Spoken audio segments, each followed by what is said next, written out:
tayo ng mandar ni Jobs. Grabe namang dumi niya, no? Ni Jobs, oh. Dumi na may konting motor.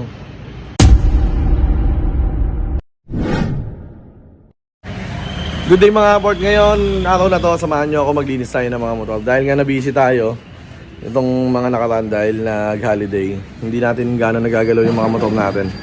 Kaya tignan nyo kung gano'n sila kadudumi. Grabe namang dumi niya, no? Ni Jobs, oh.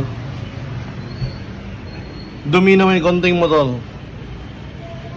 Yan, nilinisin natin ngayon yan. Sasabay na rin natin si Project 2005 dahil nga di pa natin nagagalaw to. Ayan, tignan nyo, dumi, oh.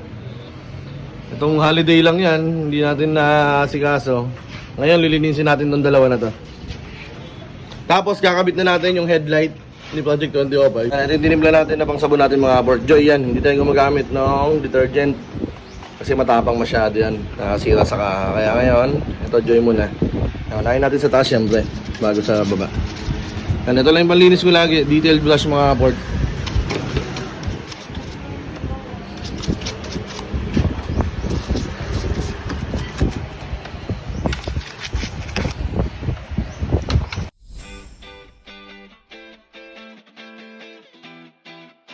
Okay, tapos na natin sabunin si Jobs mga port. Ngayon, banlawan na natin siya. Kailangan pagkitas nyo magsabon, banlawan nyo agad para hindi magmamarka yung mga sabon mga port. Pero yun yung kagandaan ng Joy. Pag yung Joy yung gamit mo, hindi siya namumuti pagkatapos. Kaya pupunasan mo na lang agad.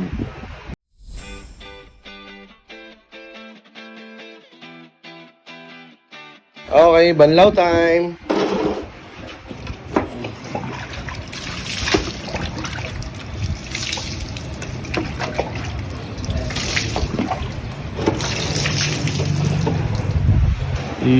Ligo si Jobs.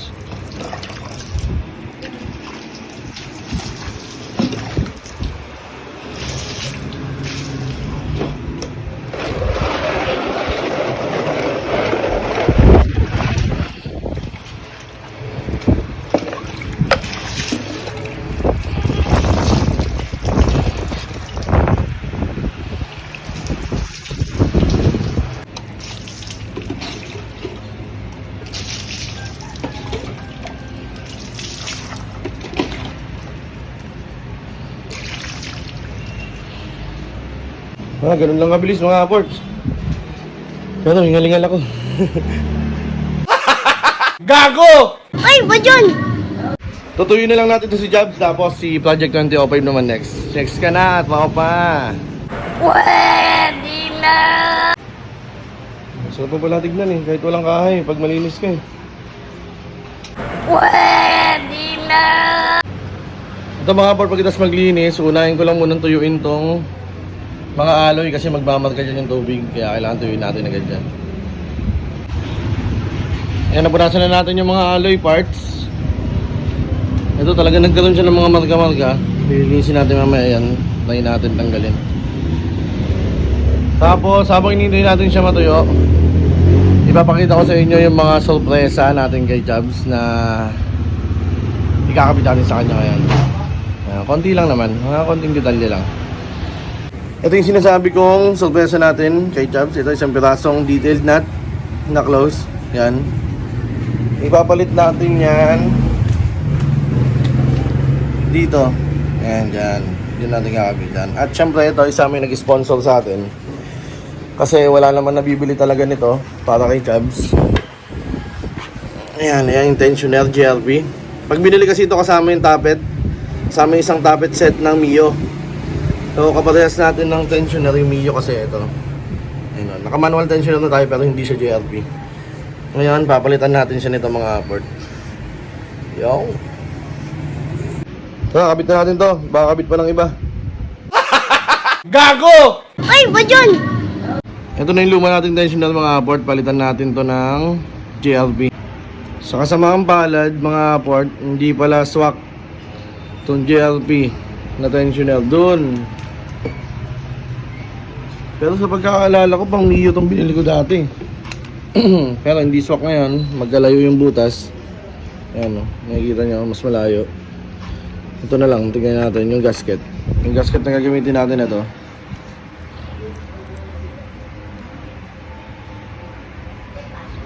Yan, ang layo ng butas mga kaport. Kaya, no choice, balik natin yon. Palit lang tayong CNC nut. Parang yun na yung ginawa natin ngayon. So mga kaport, kabitan natin to ulit. Let's go! Ngayon, try natin i-start si Chubbs para makita natin kung tama na yung adjustment natin dun sa tensioner.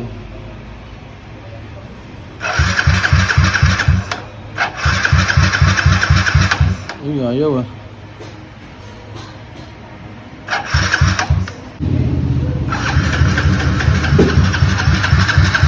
Naku, ayaw naman daw ni Chubbs. Okay, alright. So, yung makina ni Chubbs ngayon. Kakabit naman natin tong detailed nut dito sa kabila. Let's go! Okay, alright. Nakabit na rin natin yung detailed nut niya mga port. Ayan, at nakabit na natin yung tensioner mga port. Kaya lang, yung tensioner pinalitan lang natin ng CNC nut kasi yung GLP hindi pasok. Okay, tapos na ito si Chubbs mga port. Hinihintay na lang natin yung kaha niya matapos. Titirahin na daw ng tropa natin.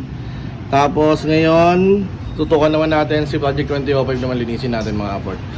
Tapos, kabit na natin yung headlight niya. Let's go! Tingnan nyo naman kung gaano kadumi si Project 2005 mga port oh. Grabe, grabe. Huh?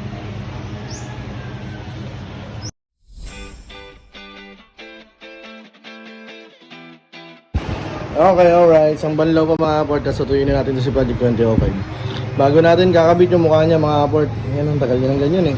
Ngayon, kakabit na natin yung mukha niya. Para buong buo na siya tignan kahit may mga kulang pang konti. Okay, last banlaw ni Project 2005. Sarap ligo.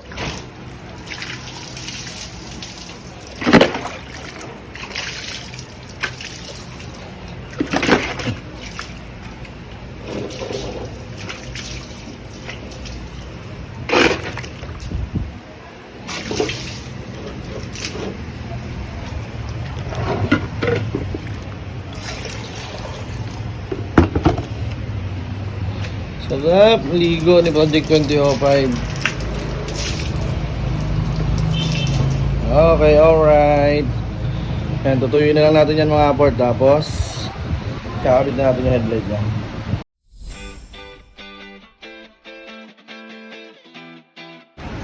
Yun oh, napakalinis na oh. Pogi talaga nito yung Project 2005 pag malinis eh oh. Pagkita, kulang-kulang pa yan. Ayan, kabit na natin yung headlight niya mga port. Ito, papakita ko muna sa inyo. Ayan, ito na yung headlight niya mga port. Yan, kinakabon natin yung rim niyan. Ayan, ngayon lang natin siya may kakabit. Para buong buo na siya tignan mga port. Kahit kulang pa siya. Ang kulang na lang nito mga port na main parts ay yung disc. Kaya kung sino yung may binibenta dyan na Quantin disc mga port, yung presyong second hand, PM nyo lang ako. Quantin disc, tapos MSD, tsaka MSD na ignition coil. Tapos yung kick ng radar yan, papalitan natin yan ng kick. Yan. Tsaka all-ins na stabilizer mga port dito sa kabila. Yan, dito natin ikakabit yan. Yun na lang kulang nito mga port.